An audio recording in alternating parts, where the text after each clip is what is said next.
Today on Getting Real with the Housewives, we finally get to the bottom of Shannon Beador and her ex John's breakup. Plus, are Marcus Jordan and Larsa Pippen getting married? Then Kyle Richards and Mauricio Umansky put on a united front on vacation with their daughters. Plus, Erica Jane opens up about her different mindset after an ugly time in her life. All that and so much more on today's Getting Real with the Housewives.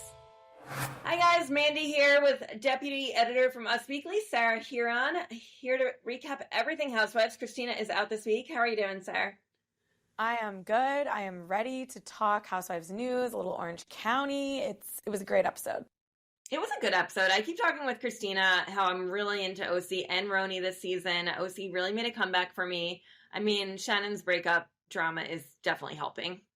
Yeah, it's tense over there. It's tense over there in the OC, but I'm excited to get to it. Yeah, before we get to our recap and the news of the week, let's talk about our viewer comments from last week.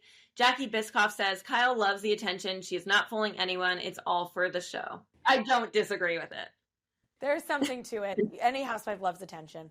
Kara Clue says, but it cannot just be a publicity stunt for Kyle and Morgan. I think they really are together. Oh, so opposite take over here with the Kyle Morgan weight of it all. Yeah, interesting. Diane Levy says, so many people decided to not like New York before it even aired. I like it. And she's right. I mean, even I had a very negative, mindset going into the first episode of the new era of RHONY. But I love it now. I gave it a chance and I love it. All right, getting into the news of the week, we're starting with Kyle because she and Mauricio, who we're calling her estranged husband, but I don't feel right saying estranged husband because it just feels like they're still together. But anyway, they closed out the summer in style on an Italian getaway with their daughters. She captioned a series of Instagram photos saying last night in Positano. A photo showed Richards joining her girls for a group picture on the deck of the yacht while Mauricio was all smiles as he stood behind them alongside Alexia's boyfriend. Richards wrote in the comments section saying, slang in Positano. Richards previously shared a glimpse of her family's European travels on Instagram, but Mauricio was not pictured there. She captioned a photo of herself sitting beside her daughters on a boat trip saying, that's amore.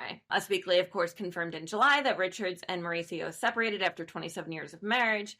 At the time, a source revealed that the pair are amicable with one another and still living together while they figure out the next steps. They later clarified in a joint Instagram statement that they had no immediate plans to divorce. However, they acknowledged that the past year was the most challenging of their marriage. What do you think about this vacation? We've seen a lot of Richard's family vacations in Europe over the years. So glad that no matter what's going on, that they can still look forward to those. I remain jealous. I think that Kyle and Mauricio are really, really trying to put on this united front. I think there are definitely still rocky problems at home. I think we're going to see it play out in the show, and they are navigating it the best they can. I feel like people also were wondering where Farrah's fiance was after people who turned into Buying Beverly Hills, since we saw Alexia's boyfriend Jake there. But I don't know. There's a lot going on with the Richards. I think we just need a camera on them at all times. Please start Beverly Hills immediately because I need to know more details about this entire situation. Well, another housewife, if we're jumping over to Miami, Larsa Pippen and Marcus Jordan have already put a ring on it and are considering walking down the aisle. A source exclusively tells us weekly that Marcus gave Larsa a promise ring, like they're in high school, and noted that the pair are talking marriage at the moment. Pippen, who is 49, and Jordan, who is 32, sparked marriage speculation on Wednesday, August 16th, when Larsa was spotted wearing a new diamond ring while out with Marcus. Marcus, the son of Michael Jordan, further fueled rumors when he answered TMZ reporters' questions about getting married. He said, "We're looking for a location," while also noting that they were in the process of selecting a date, saying, "It's in the works." Us Weekly broke the news in September 2022 that Larsa and Marcus were dating, despite them insisting they were just friends. They were trying to keep things on the down low due to the long-standing feud between Larsa's ex-husband Scottie Pippen and Michael Jordan. Which I just love. Do we think they're going to get married? Do we think they're going to get married? Yes, I do. I 100% do, and I think it's going to be quick, judging by this diamond. I think it's happening, and I hope Michael Jordan is there and supports them through it. I just hope it airs on Bravo TV. You know what I mean? Like they're jumping Miami Housewives from Peacock to Bravo.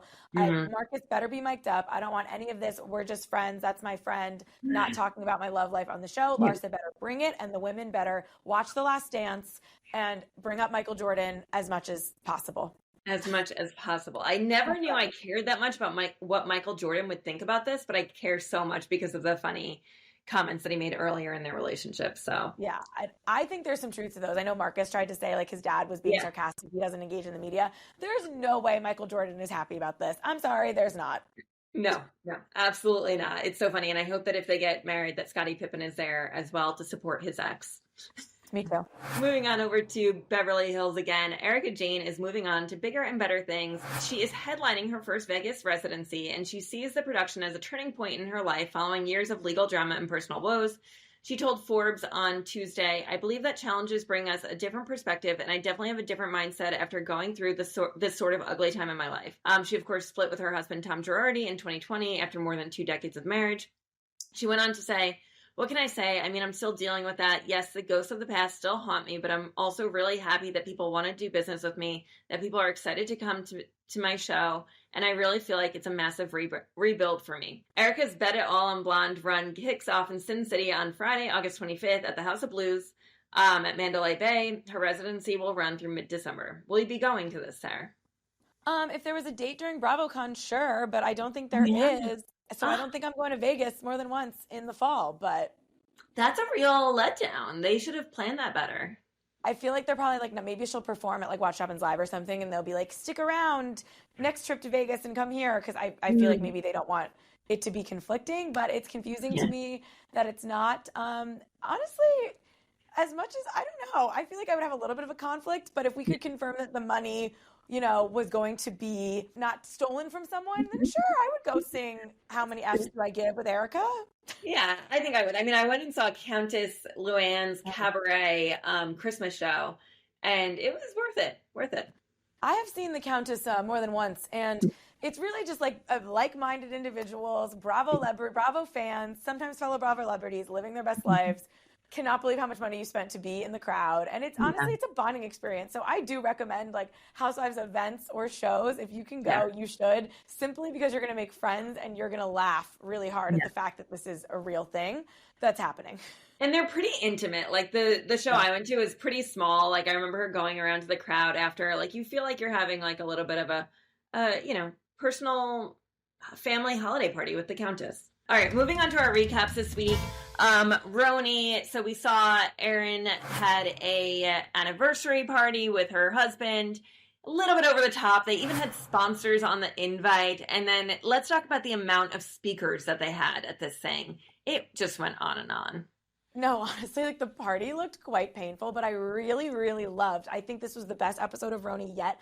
I loved seeing the other women snickering in the corner, whispering to each other, complaining about the food, trying to leave to go to Nobu, talking crap. Like RHONY's at its best when they're talking about each other mere feet away. I think I like Erin. I think I would not want to have been at this party either, but I think she does a good job of trying to pretend it doesn't bother her, but you know it does, and that's funny in a housewife and like interesting to watch. I think it was a really solid episode. It was a really solid episode. I love a giant, over-the-top, ridiculous anniversary party that they probably would have never had if they weren't on the show. 100%. All for it, and I absolutely love it. I mean, Jessel, even when she was in studio this week, was like, the bar was shut down, and she also confirmed that it was well over 25 minutes that these speeches went on for. I would be pissed off if I was at that party. I would have had to, like, a flask in my bag because, well, you wouldn't because you didn't even expect that. It's insane. Too much. I'm the girl who runs to the bar at the wedding during the speech, or I just get prepared. I get two. I'm ready. You don't know how long the father of the bride's going to go. You don't know how long, and you want to, it's their day, it's not yours, but you got to have your supplies. So they should have stocked up, and they should have given them more than pigs in a blanket. Absolutely. Jessel also opened up this week with us about, what school she ended up sending her kids to. She does talk about the $62,000 tuition for her toddlers at this Montessori school. She said that Pavitt didn't won that battle and that they did not end up going there. So thank God, but I imagine she's still probably spending a hefty penny on whatever school they are going to, but that is a lot. New RHONY has some money, and I like it. It's fun. I like it. That was my very first impression, too. When I saw the first episode and I saw all their houses or apartments in New York City, like, we both have lived in and around the city. It is expensive. These apartments are sick. They really are. And like, I thought it was so funny last week too, when Jessel like thought that like Tribeca or wherever they were thought was an up and coming area. And it was like, what is happening? So I love the New York aspect of it. They are rich and it's coming through and I'm liking it. And I think they're all bringing something. I feel like I didn't really miss Uba on the episode. I know she had COVID, so she wasn't at the party. Didn't notice. So maybe she's the weakest link right now, but. Yeah, definitely the weakest link. I enjoy her one-liners. Like, she's definitely funny, but she doesn't get that involved. Yeah, she is a little bit of a friend, totally. All right, well, moving on to OC, we finally get to the bottom of the Shannon and John breakup. What did you think about this? What did you think about the kind of cold open of the show of them sitting down, having this very raw conversation with each other? I had chills, honestly. I think that Shannon Beador is insane, but the perfect reality star. I don't even know if I like Shannon half the time, but I need her on my television screen. I think there is something even darker happening with her and John. I think the flashbacks of the David stuff with the fake funeral and just how much this woman has given us is so crazy that she's so worried about this John relationship kind of getting any screen time when she quite literally went to a fake funeral to try to save her marriage that she blew up, where David had an affair, and we watched the whole thing. Like, what is happening that she's so scared we're going to see, or like how John's going to react? And why do some of the women say John's like a fame monster and now Shannon trying to say he doesn't like the show? Like, what's the truth? That was very confusing to me. So Heather revealed that the whole reason that the thing that they didn't want revealed, or one of the things, was that John likes that Shannon is in the limelight. That was shocking to me because you really don't see him much on the show. So it's bizarre. Like, is he at home scrolling through usmagazine.com, like reading every story about her? And maybe he's watching her show right now. I don't know. John. They do post on Instagram, or did a lot, and they were like always at the Quiet Woman, which is like where Real Houses of Orange County fans are definitely seeking these people out. So they all love it. You don't get involved with a housewife, I'm sorry, without any sort of it being into fame a little bit. There's just no way. You could be right. I agree with you, except for the ones who like refuse to ever be on the show. Those ones I kind of believe, like Gina and Matt. Like, Matt could never be on the show for his job, and like that didn't work out, unfortunately. But different issues over there. Different issues. But anyway, that was really shocking to me. Very interesting. I'm excited to unravel more of this later in the season. We also get to see Jen's adoption story with her son. That was really touching. It showed kind of a different side of Jen. Enjoyed seeing that a bit. What do you think about Jen overall this season so far? It's so funny because when she is at home with her kids and we see stuff like that, I really like Jen. And I'm like, oh, there's so much to unpack here. But in a lot of the group scenes, I don't really like her, and I don't like Ryan at all. And I think their relationship is so weird, and I don't trust him as far as I can throw him. So she's kind of a weird one. This was a good episode for her, although it was kind of strange to watch her like get so upset about what they were saying about Gina at Shannon's party, but then not like stand up for Gina. Like, she's not, I don't know if she's totally like comfortable being a housewife. I think there's part of her that is not really there yet and doesn't get it. So it would be interesting if they get her a second season, 1, reunion performance, and 2, if she comes back, like, would she come back swinging the way that Tamara kind of positioned her to be in, because Tamara kind of came for her, and now, Gina's going to be upset she didn't stand up for her. I don't know. I think her confessionals are good, and I think her stuff with her kids are good. I don't like her with Ryan, and I don't think she vocalizes enough in the moment. Yeah. Okay, yeah. I see all of that. I want to see more for this relationship unfold. We're going to see more of it next week, according to the trailer for next week. I feel like it's going to implode, and it's going to be good TV. And I hope that if she comes back next season, that she's single, and we can see her dating. Yeah. Do you think Heather Dubrow will be back? I like Heather. I think her return has been shaky. It's kind of giving like when Nene came back to Atlanta, it was never quite the same. A lot of times when housewives take breaks, they don't seamlessly jump right back in the way Tamara has, the way Bethany did. I feel like this Heather return has kind of been not great from the beginning. Maybe she should have never left the show, or maybe, I don't know. But I'm fascinated by this fallout with them. Yeah. But I also just feel like Heather doesn't own anything. And how do you come back if you're not going to at least admit that, like, you talked a little crap about Shannon's relationship? Totally. She was in our studio a few weeks ago. She said that she needs a break. And I do think a pause would be good for her. Maybe there will be some kind of mutual pause like there was with Lisa Rinna between her and Bravo. Honestly, like, she's got a lot going on. You know, she's got 4 kids, I think it is. Yeah. Terry's got this whole other business, this whole other show. She doesn't need this show anymore. I don't know if she ever needed the show in the first place. And maybe she wants to build her IMDb page. I mean, we can only hope that they reboot that Jenny McCarthy sitcom or something once the writer's strike. You know, it's so funny. So I went to her IMDb page that day, as I'm sure a lot of people did. And I was like, wait, that was her? I totally watched that show back in the day. Heather Page Never made that connection. Yeah.